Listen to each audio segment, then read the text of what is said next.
amado, que é o que vai escrever esse evangelho. Ele revela quem é que vai o trair, ele dá as últimas instruções, é o último momento que ele tem com os discípulos.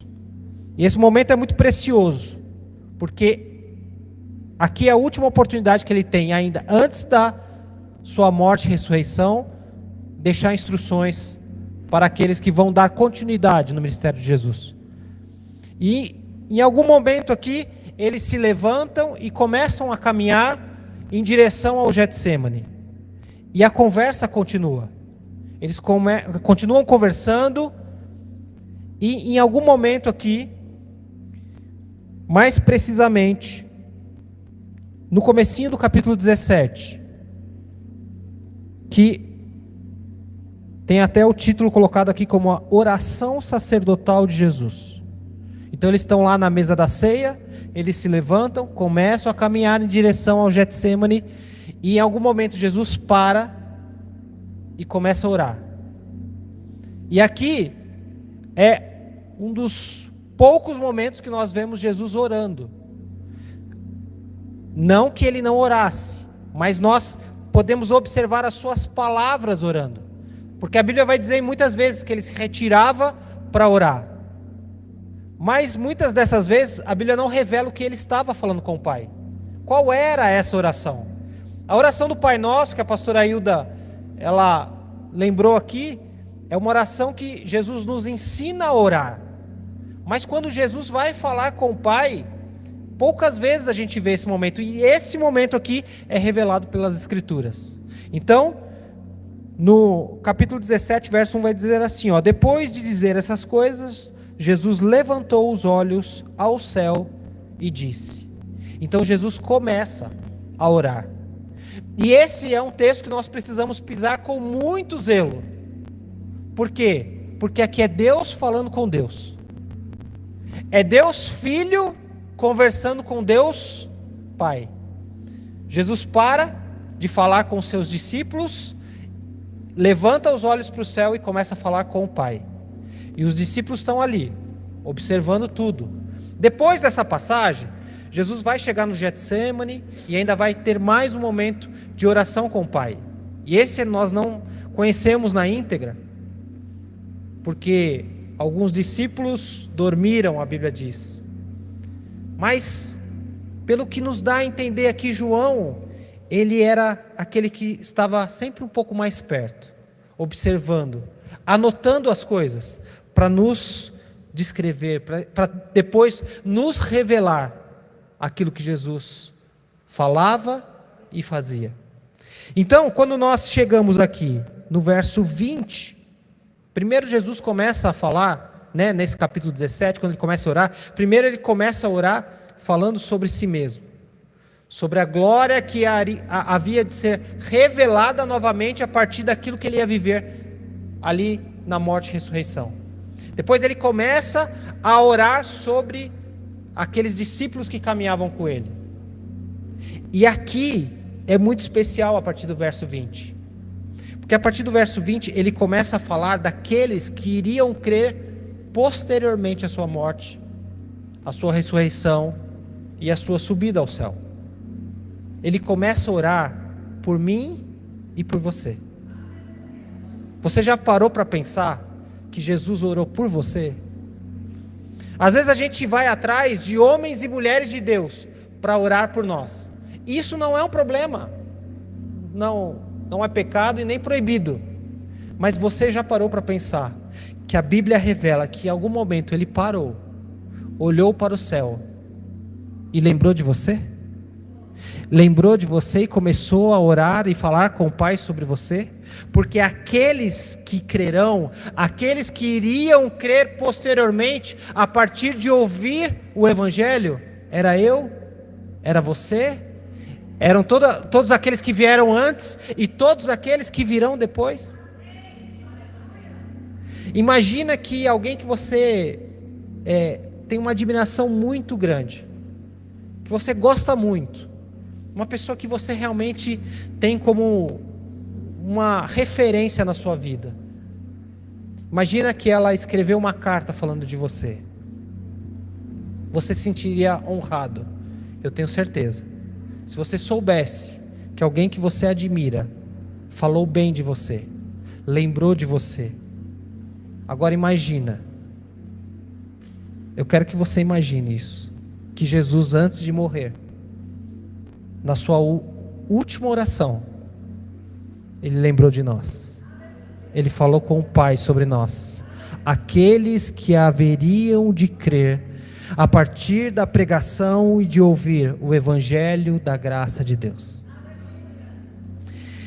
E uma coisa que ficou me chamando muita atenção quando eu fiquei lendo esse texto aqui, li várias vezes, é que tem um termo que se repete aqui muito. Então, quando a gente lê aqui, não peço somente por estes, os discípulos que estavam ali, mas também por aqueles que vierem a crer em mim, por meio da palavra que eles falarem, a fim de que todos sejam um. E como tu, ó Pai, está em mim e eu em ti, também eles estejam em nós. E aqui vem o termo que se repete, começa até antes do verso 20 e depois se repete: para que. Para que. Então, para que o mundo creia que tu me enviastes. Eu lhes transmiti a glória que me destes, para que sejam um como nós somos. Eu neles e tu em mim, a fim de que sejamos aperfeiçoados na unidade, para que o mundo conheça que tu me enviastes e os amastes, como também amaste a mim. Então essa expressão para que, ela aparece muitas vezes nesse texto, nessa oração de Jesus. Então eu vou fazer isso para que aconteça isso. Jesus repete muitas vezes isso. E quando ele diz que é o tema desse 12 horas,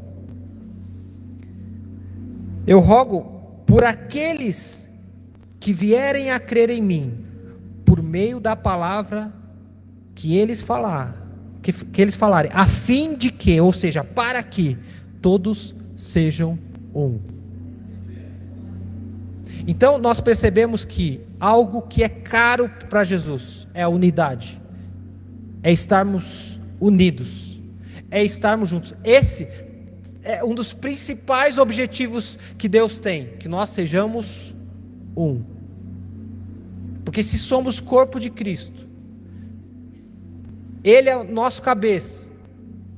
Se nós tirarmos um dedo, o dedo não fizer mais parte do corpo, ele já não tem comunhão com esse corpo, ele já não é mais um. Ele já não faz parte mais do corpo de Cristo. Então, o que Jesus mais deseja é que sejamos um. É que caminhemos em unidade. Não tem como falar isso e não lembrar do Salmo 133. Talvez um dos salmos que a gente lê mais, depois do 23. Talvez esse. Tem o primeiro também, que a gente lê muito. Mas esse aqui fala muito sobre isso. Como é bom e agradável viverem unidos os irmãos. Então, desde o Antigo Testamento, é caro para Deus a unidade do seu corpo, da igreja e do corpo de Cristo. E pulando lá para o último verso desse salmo, diz assim: ali o Senhor ordena a sua bênção e a vida para sempre. Então, é onde que Deus ordena a bênção e vida para sempre? Onde os irmãos vivem unidos. Então, muitas vezes a gente quer bênção e vida, mas a gente tem dificuldade de viver em unidade. Tem dificuldade de estarmos juntos. E como é precioso esse dia, esse 12 horas, em que um corpo de Cristo, pelo menos uma parte, se reúne aqui. De diversas igrejas, diversas denominações, diversos lugares, mas aqui estamos juntos, unidos, por um único propósito: rogar por aqueles que ainda crerão. Isso aqui que nós estamos vivendo hoje representa, pelo menos que numa amostra, menor, mas o que Jesus espera de nós. estarmos juntos, unidos, num único propósito. Isso quer dizer que então nós temos que acabar com as placas de igreja e todos nos reunirmos em uma só denominação? Não acredito nisso. Eu acredito na multiforme graça de Deus. Eu acredito que o Vale da Bênção atinge pessoas que nós, como movimento Nós Somos de Cristo, não vamos atingir. E como a presbiteriana vai atingir um outro pessoal, e a assembleia, e a batista, e a quadrangular, porque cada um são membros de um corpo. Um tem uma função de mão, o outro de pé, o outro de boca, o outro de olho, e cada um está cumprindo a sua função nesse corpo, nesse reino de Cristo. Mas, muito pelo contrário, não podem ser as placas, não podem ser os templos, não podem ser as doutrinas que nos separam. Mas nós precisamos olhar para um, que é Jesus, que Ele nos une como corpo de Cristo, Ele é o nosso cabeça. Também não tem como nós não lembrarmos de Efésios 4, a partir do verso 11, que vai dizer assim, Efésios 4, a partir do verso 11. E Ele mesmo concedeu uns para apóstolos, outros para profetas, outros para evangelistas, e outros para pastores e mestres, com vistas ao aperfeiçoamento dos santos, para o desempenho do seu serviço, para a edificação do corpo de Cristo. E olha aqui, para um propósito. Para quê? Até que todos cheguemos à unidade da fé. Então o propósito de Deus é que vivamos em união. Nós precisamos buscar isso. Nós precisamos desejar, porque é isso que Jesus deseja. Na última oração ele fala: rogo por aqueles que ainda crerão, para que todos possam ser um, assim como eu e o Pai também somos um. Interessante só rapidamente esse texto aqui. Existe a função da igreja, nos seus encargos ministeriais, apóstolo, mestre, pastor, evangelista. Esses 5 encargos, todos nós temos eles. Talvez você não tenha uma consagração ao pastorado, mas com certeza Deus, alguns de nós, Deus deu um encargo pastoral. Você vai cuidar de pessoas.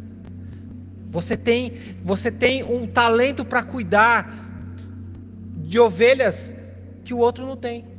Alguns de nós é para mestre, para estudar a palavra e para poder explicar e ensinar de forma simples e clara para que as pessoas entendam o evangelho. Outros é de profeta. Outros é de evangelista. Então, sem entrar em muitos detalhes, eu quero encorajar você a começar a pensar qual o encargo que Deus te deu. Independente de você um dia ser consagrado a uma função dessa, mas você pode, a partir de hoje, entendendo aquilo que Deus te colocou para carregar como encargo, começar a praticar isso. Não espere uma posição, não espere alguém te colocar. Comece agora. Comece. Se você cuida de pessoas, cuide agora. Se você gosta de ensinar, se aprofunde na palavra e comece a falar da palavra agora. Se você gosta de falar de Jesus para as pessoas, saia às ruas falando de Jesus. Não espere alguém te comissionar. Apenas faça aquilo que Deus já te comissionou, desde antes da fundação do mundo. E voltando para o texto, para nós finalizarmos. O texto de João 17 e 20. Então, eu fiquei aqui com essa palavra, para quê?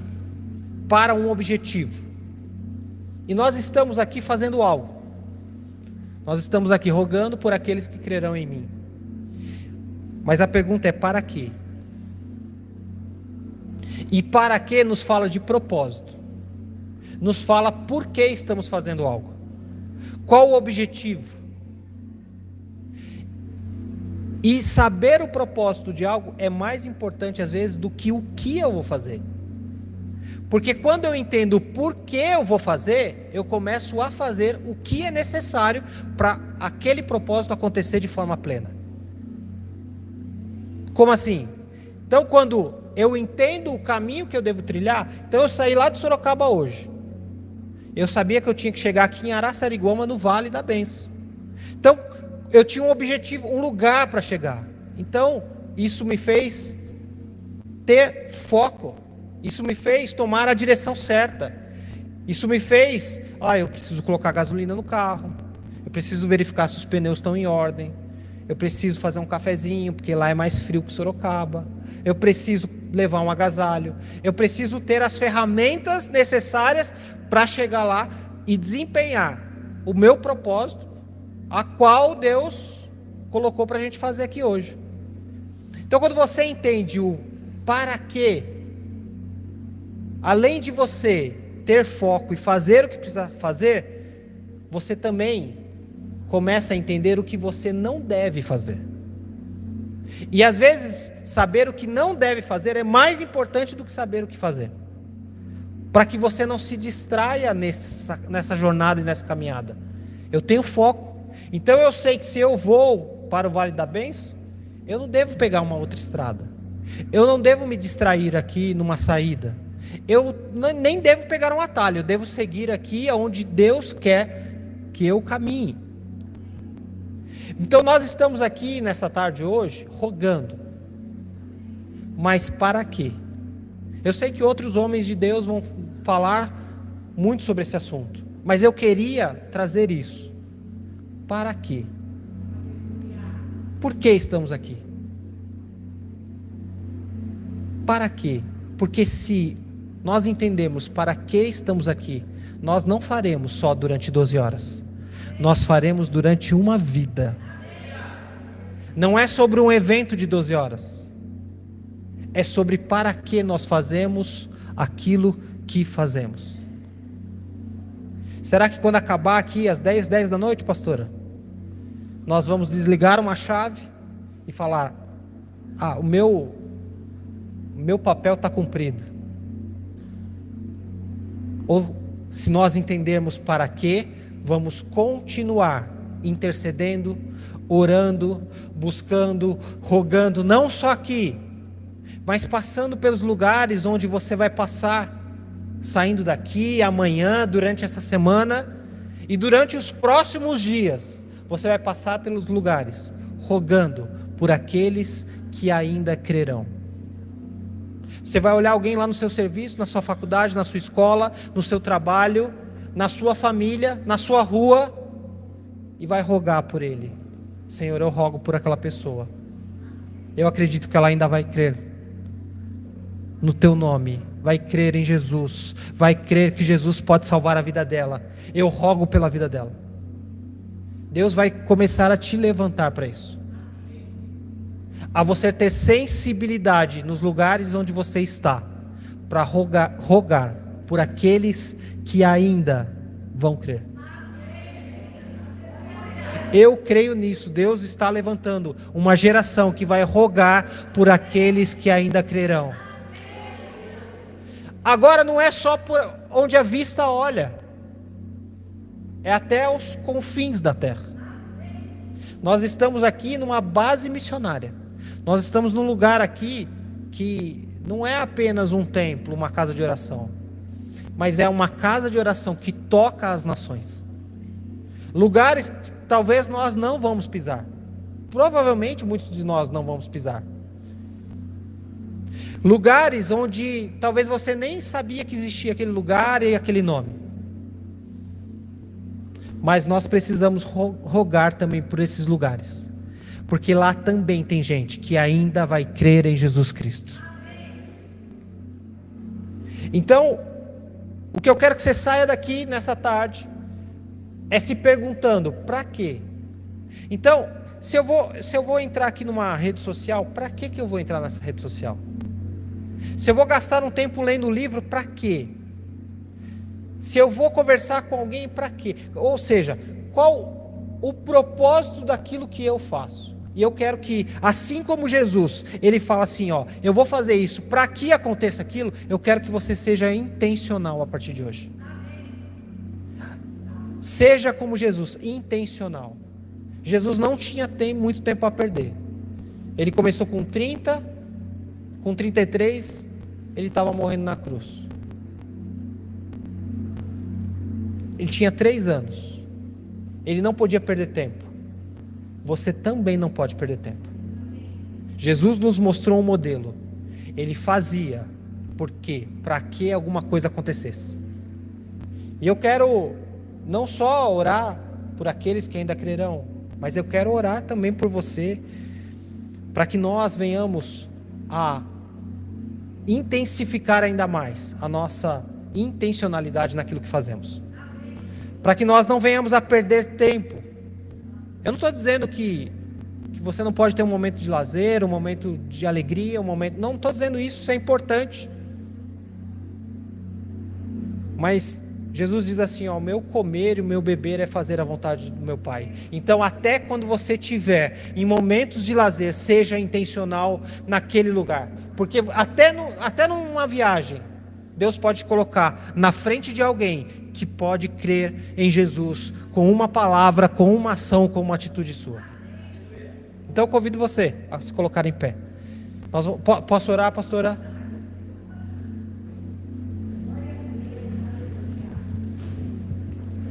É uma tarde e um dia de intercessão.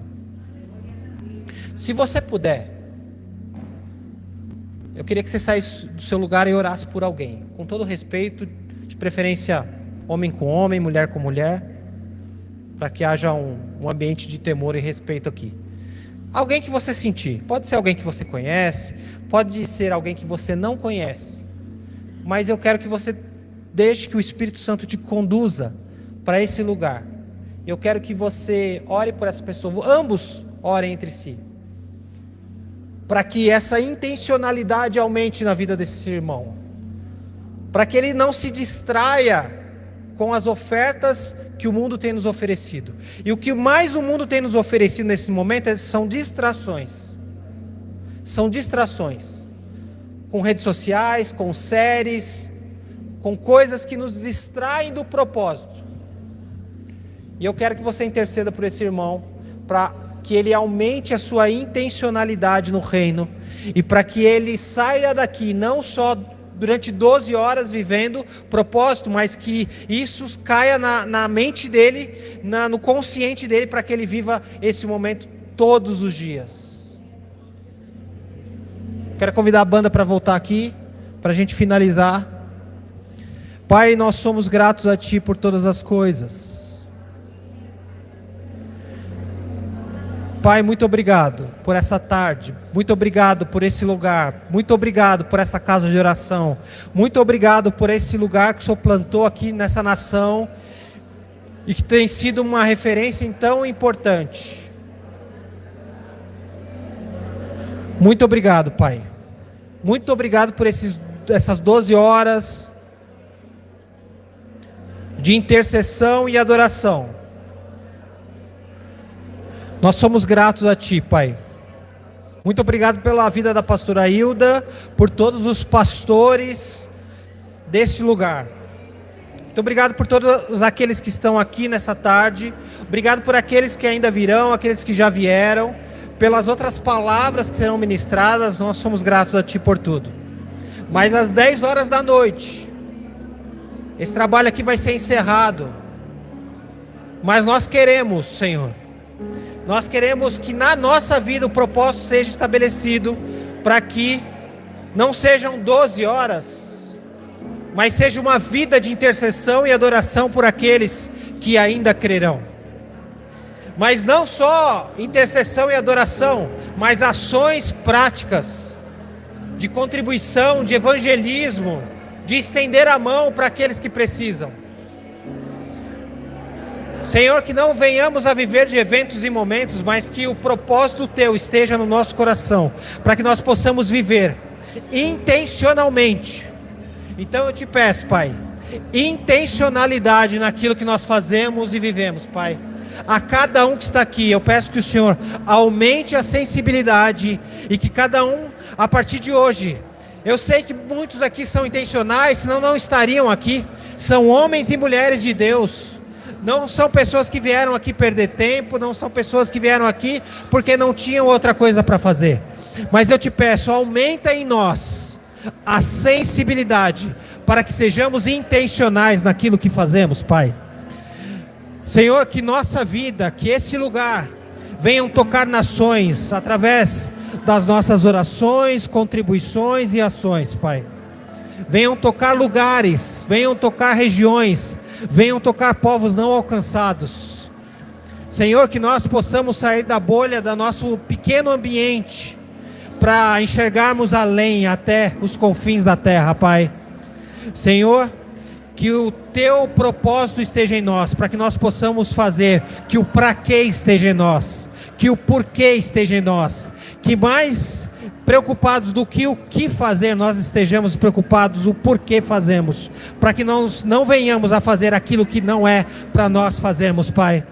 Então nós somos gratos a Ti por aquilo que o Senhor está derramando aqui nessa tarde, intencionalidade, para que nós possamos fazer e cumprir o Teu propósito, Pai. Obrigado mais uma vez por esse tempo, Pai. Senhor, que isso não seja apenas 12 horas, mas que isso venha ecoar na eternidade, que isso venha ecoar para todo sempre, Senhor, porque nós somos passageiros aqui. O nosso tempo aqui um dia vai acabar, mas nós queremos levantar um nome que é eterno, um nome que está acima de todos os nomes, um nome que não tem início e não terá fim. Daqui a alguns anos, algumas pessoas não saberão quem é Jackson. Daqui a algumas pessoas não saberão quem é cada um de nós. Mas o nome que é eterno, que está acima de todos os nomes, Jesus Cristo, que nós possamos levantar em todas as nações. Pai, obrigado por tudo, obrigado por esse tempo. Nós somos gratos a Ti por tudo. Nós Te amamos, Te agradecemos e Te pedimos tudo em nome de Jesus, que vive e que reina para todos sempre.